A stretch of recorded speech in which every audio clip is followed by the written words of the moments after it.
पिंपरी चिंचवड महानगरपालिकेत महेश लांडगे विरुद्ध अजित पवार असा वाद उफाळून आल्याचं दिसतंय। रोज एकमेकांवर टीका होताना दिसतायत आणि एवढंच नाही तर दोघंही एकमेकांचा एकेरी उल्लेख करताना दिसतायत। जे अजित पवार महाराष्ट्राचे उपमुख्यमंत्री आहेत त्यांचा एकेरी उल्लेख महेश लांडगे जे भाजपचे नेते आहेत त्यांनी केलाय। त्या सगळ्या संदर्भात बोलण्यासाठी माझ्यासोबत रुपाली ठोंबरे पाटील आहेत, ज्या अजित पवार गटाच्या आत्ताच्या उमेदवार आहेत आणि नेत्या देखील आहेत। एकेरी उल्लेख होत आहे तुमच्या नेत्यांचा आणि महेश लांडगे सातत्याने ते करताना दिसतायत। हे शोभतं का त्यांना किंवा अशा पद्धतीनं एका उपमुख्यमंत्र्यांचा असा एकेरी उल्लेख करणं किती योग्य वाटतं? नाही, राज्याचे उपमुख्यमंत्री माननीय अजितदादा आहे, तो एकेरी उल्लेख तर शोभत नाही, परंतु आमदार महेश लांडगे एकेकाळी नगरसेवक होते आणि ते नगरसेवकाची म्हणजे राजकारणाची अ-आ-ई ही ती अजितदादांच्या बोटाला धरून शिकलेले आहेत।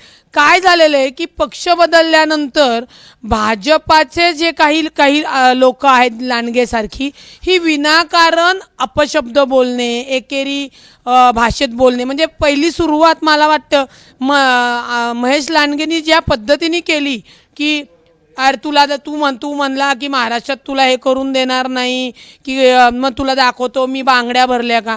महेश लांडगे आमदार आहेत, बांगड्या घालणं हा स्वाभिमान आहे। तुम्ही काय समजता स्वतःला उस्ताद समजता? कुठला माझे हो तुम्हाला? हा कुठली तुमचे हे संस्कार आहेत घरातले? म्हणजे मला हे बोलावं लागेल, कारण का तुम्ही ज्या भाषेत अजितदादांवर बोलला अत्यंत चुकीचे। काय देताय तुम्ही समाजाला आणि पिढीला? ज्या नेत्याच्या हाताला हात बोट धरून तुम्ही राजकारणात आला, त्यांच्याबरोबर काम केलं, तुम्हाला माहिती आहे का हो महेश लांडगे हे भंगार चोरीमध्ये त्यांच्यावर गुन्हा दाखल झालता आणि औरंगाबादमधल्या पोलिसांनी अक्षरशः मध्यरात्री गुन्हेगाराला जसं मुटकुळी घालून उचलून नेतात तसं उचलून नेलेलं आहे। महेश लांडगे यांचं पिंपरी चिंचवडच्या लोकांसाठी योगदान काय?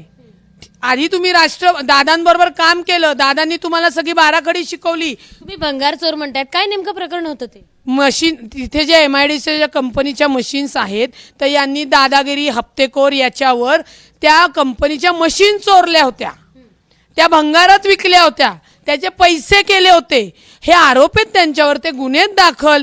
त्याच्यानंतर तुम्हाला मी सांगते 2014 स्वतःला हिंदूवादी सांगतात, खोटारडे कसले हिंदूवादी? तुम्ही 2014ला आझम पानसरे यांच्यासोबत आझम पानसरे त्यांचे नेतेच होते, त्यांच्यासोबत मुस्लिम बंधू भगिनींचं मत पाहिजे, मताचा जोगवा पाहिजे म्हणून त्यांच्या गाठीभेटी करून त्यांनी कार्यक्रम केलेले आहेत। असे अनेक प्रकार जर महेश लांडगेंनी केलेत, ठीक आहे, निवडणुकीत तुम्ही प्रगतीवर काम नाही केलं त्याच्यावर बोललं पाहिजे। याच महेश लांडगेंनी 70 लाखाचा निधी 7 कोटीवर नेला, त्याची कामं लोकांची केली नाही। 600 कोटीचे CCTV मध्ये 70% कॅमेरे बंद आहेत, याचा हिशोब कोण देणार? आणि डायरेक्ट हे अजितदादा वगैरे, अरे ही कुठली भाषा आहे? कुठल्या संस्कारात वाढलेत? काय देताय तुम्ही समाजाला? अजितदादा काय म्हणतात की पिंपरी चिंचवडमध्ये मी 91ला आलो आणि त्याच्यानंतर पिंपरी चिंचवड शहराचा असू देत किंवा बाकीचा डेव्हलपमेंट आहे ते मी केलंय, आणि महेश लांडगे म्हणतात 91ला आलेच कशाला तुम्ही? त्यारामतीच्या हातात आम्ही देणार नाही आमचं 91ला महेश लांडगे तू होता कुठं? तू नगरसेवक पण नव्हता रे बेट्या, कशाला बोलतोस? 91ला आलाच कशाला? मग तुला आई वडिलांना विचारायला लागलं की तुम्ही मला जन्म दिलाच कशाला? असं नाही चालत, काहीतरी मर्यादा संस्कार ठेवा। ठीक आहे, राजकारण आहे, वैयक्तिक प्रगतीच्या बाबतीत टीका आरोप करताना मर्यादा पाळा ना।